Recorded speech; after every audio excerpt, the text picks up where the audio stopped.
Hello everyone, my name is Diane, and I'm from Vietnam. Today, I'm taking you on a tour of a traditional local market, where people come every day to buy fresh food, shop for daily essentials, and enjoy delicious street food. It is a wonderful place to experience the local culture and see everyday life up close. So, let's begin our journey. Traditional open-air markets are one of the unique cultural symbols of Vietnam. They have been an important part of Vietnamese life for generations and are deeply connected to the country's culture and daily traditions.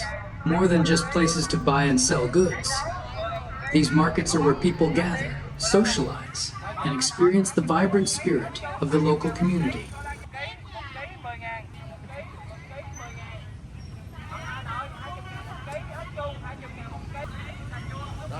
Nói tên cho, đọc tên cho, mã nhân lên. Nam nó có giống phải ngoài Bắc không? Đẹp hơn ngoài Bắc không? Người ta vải mà dưới là vải mà còn trên là còn trái quýt nữa, thấy không? Here, people sell everything they grow in their own gardens. The fruits, vegetables, and herbs are freshly harvested, making them incredibly fresh, flavorful, and full of natural goodness.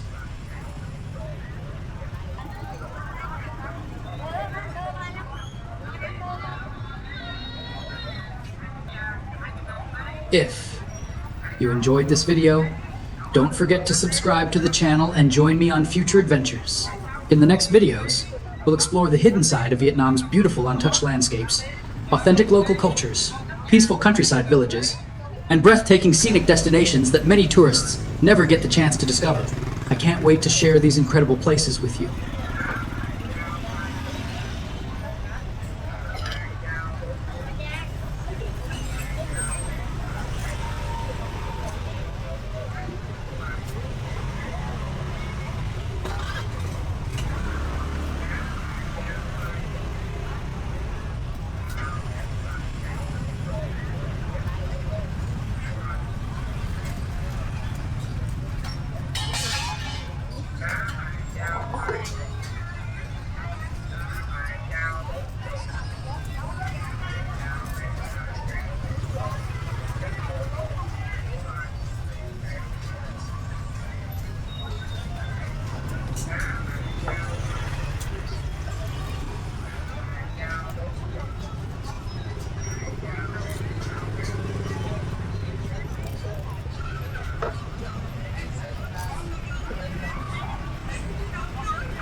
Neighborhood markets like this are very common and incredibly convenient.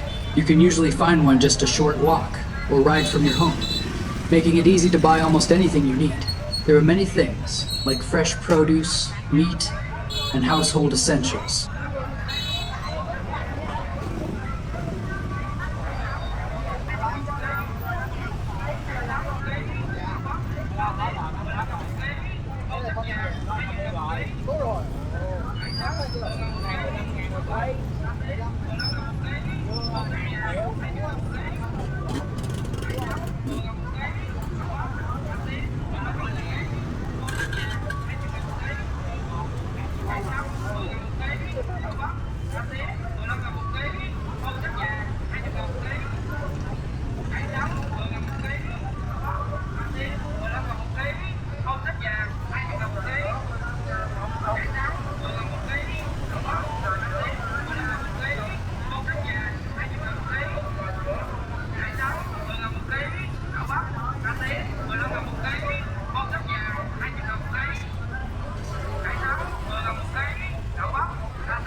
trắng vừa là 1 ký, đậu bắp, cà tím 15.000 một ký, bông sắt vàng 20.000 một ký, cải trắng vừa là 1 ký, đậu bắp, cà tím 15.000 một ký, bông sắt vàng 20.000 một ký, cải trắng vừa là 1 ký, đậu bắp, cải trắng vừa là 1 ký, đậu bắp, cà tím 15.000 một ký, bông sắt vàng 20.000 một ký, cải trắng vừa là 1 ký, đậu bắp, cà tím 15.000 một ký, bông sắt vàng 20.000 một ký, cải trắng vừa là 1 ký, đậu bắp, cà tím 15.000 một ký, bông sắt vàng 20.000 một ký, cải trắng vừa là 1 ký, đậu bắp, cà tím 15.000 một ký, bông sắt vàng 20.000 một ký, cải trắng vừa là 1 ký, đậu bắp, cà tím 15.000 một ký, bông sắt vàng 20.000 một ký, cải trắng vừa là 1 ký, đậu bắp, cà tím 15.000 một ký, bông sắt vàng 20.000 một ký, cải trắng vừa là 1 ký, đậu bắp, cà tím 15.000 một ký, bông sắt vàng 20.000 một ký, cải trắng vừa là 1 ký, đậu bắp, cà tím 15.000 một ký, bông sắt vàng 20.000 một ký, cải trắng vừa là 1 ký, đậu bắp, cà tím 15.000 một ký, bông sắt vàng 20.000 một ký, cải trắng vừa là 1 ký, đậu bắp, cà tím 15.000 một ký, bông sắt vàng 20.000 một ký, cải trắng vừa là 1 ký, đậu bắp, cà tím 15.000 một ký, bông sắt vàng 20.000 một ký, cải trắng vừa là 1 ký, đậu bắp, cà tím 15.000 một ký, bông sắt vàng 20.000 một ký, cải trắng vừa là 1 ký, đậu bắp, cà tím 15.000 một ký, bông sắt vàng 20.000 một ký, cải trắng vừa là 1 ký, đậu bắp, cà tím 15.000 một ký, bông sắt vàng 20.000 một ký, cải trắng vừa là 1 ký, đậu bắp, cà tím 15.000 một ký, bông sắt vàng 20.000 một ký, cải trắng vừa là 1 ký, đậu bắp, cà tím 15.000 một ký, bông sắt vàng 20.000 một ký, cải trắng vừa là 1 ký, đậu bắp, cà tím 15.000 một ký, bông sắt vàng 20.000 một ký, cải trắng vừa là 1 ký, đậu bắp, cà tím 15.000 một ký, bông sắt vàng 15.000 một ký, bông sắt vàng 20.000 một ký, cải trắng vừa là 1 ký, đậu bắp, cà tím 15.000 một ký, bông sắt vàng 20.000 một ký, cải trắng vừa là 1 ký, đậu bắp, cà tím 15.000 một ký, bông sắt vàng 20.000 một ký, cải trắng vừa là 1 ký, đậu bắp, cà tím 15.000 một ký, bông sắt vàng 20.000 một ký, cải trắng vừa là 1 ký, đậu bắp, cà tím 15.000 một ký, bông sắt vàng 20.000 một ký, cải trắng vừa là 1 ký, đậu bắp, cà tím 15.000 một ký, bông sắt vàng Chưa hiểu lắm sao vậy?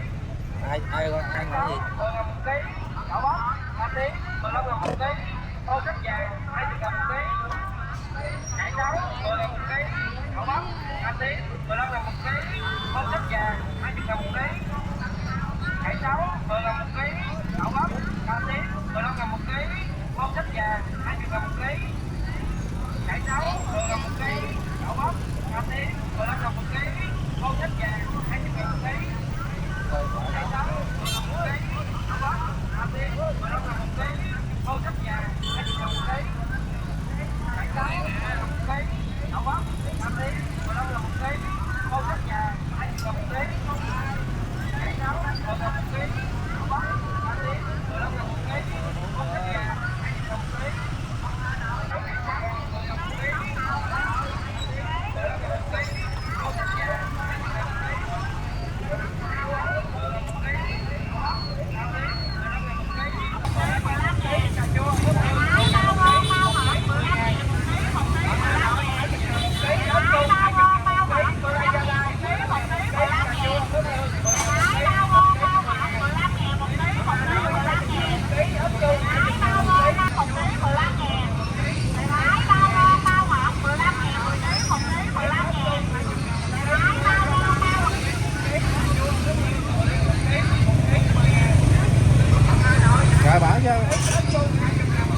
ngàn một ký, cô la Gia Lai 15 ngàn một ký, cà chua Phước Hương 10 ngàn một ký 10 ngàn. Mận Hà Nội 20 ngàn một ký, ớt chuông 20 ngàn một ký, cô la Gia Lai 15 ngàn một ký, cà chua Phước Hương. Mận Hà Nội 20 ngàn một ký, ớt chuông 20 ngàn một ký, cô la Gia Lai 15 ngàn một ký, cà chua Phước Hương 10 ngàn một ký 10 ngàn.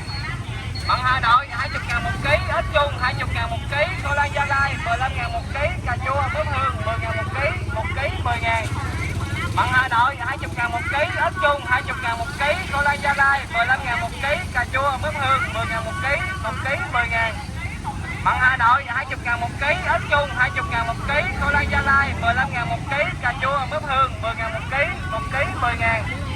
Mận Hà Nội 20 ngàn một ký, ớt chuông 20 ngàn một ký, cô la Gia Lai 15 ngàn một ký, cà chua Phước Hương 10 ngàn một ký 10 ngàn. Mận Hà Nội 20 ngàn một ký, ớt chuông 20 ngàn một ký, cô la Gia Lai 15 ngàn một ký, cà chua Phước Hương 10 ngàn một ký 10 ngàn. Mận Hà Nội 20 ngàn một ký, ớt chuông 20 ngàn một ký, cô la Gia Lai 15 ngàn một. Mận Hà Nội 20 ngàn một ký, ớt chuông 20 ngàn một ký, cô la Gia Lai 15 ngàn một ký, cà chua Phước Hương 10 ngàn một ký 10 ngàn.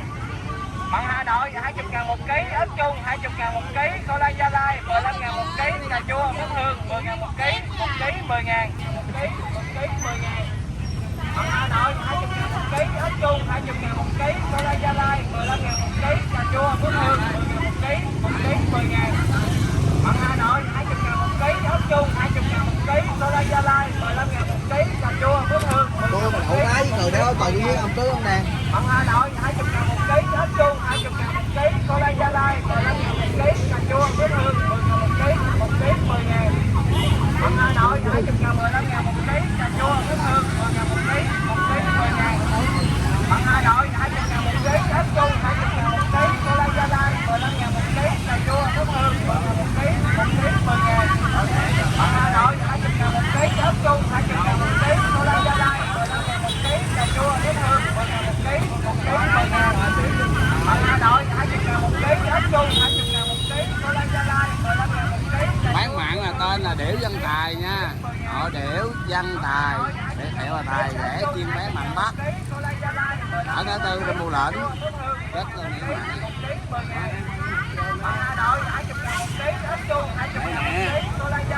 Đây nè em nội giờ vô mình học Điểu Văn Tài quay tỷ á mặn. Anh này chuyên bán mặn Bắc à, Trà từ dầu một phải không? đường ngã tư Đông Bù Lệnh. Mặn Bắc tao ngọ ngọt ơi là ngọt.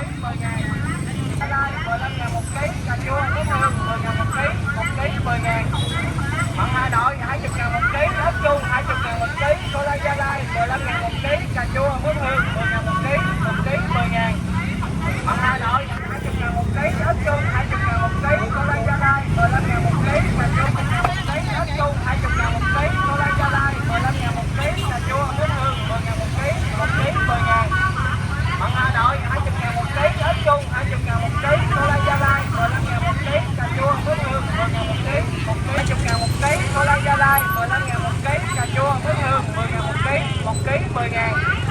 Mận Hà Nội 20 ngàn một ký, ớt chuông 20 ngàn một ký, cô la Gia Lai 15 ngàn một ký, cà chua Phước Hương 10 ngàn một ký 10 ngàn. Mận Hà Nội 20 ngàn một ký, ớt chuông 20 ngàn một ký, cô la Gia Lai 15 ngàn một ký, cà chua Phước Hương 20 ngàn một ký, cô la Gia Lai 15 ngàn một ký, cà chua Phước Hương 10 ngàn một ký 10 ngàn. Mận Hà Nội 20 ngàn một ký, ớt chuông 20 ngàn một ký, cô la Gia Lai.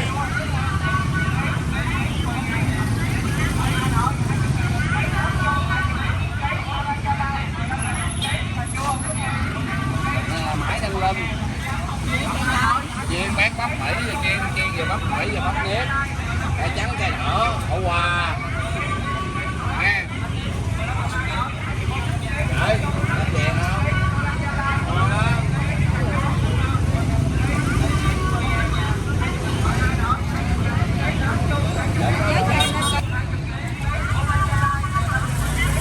Mãi Đăng Lâm cải trắng cải đỏ. Siêu ngon siêu ngọt. Tên, nói tên chưa, đọc tên chưa? Mã Văn Lên.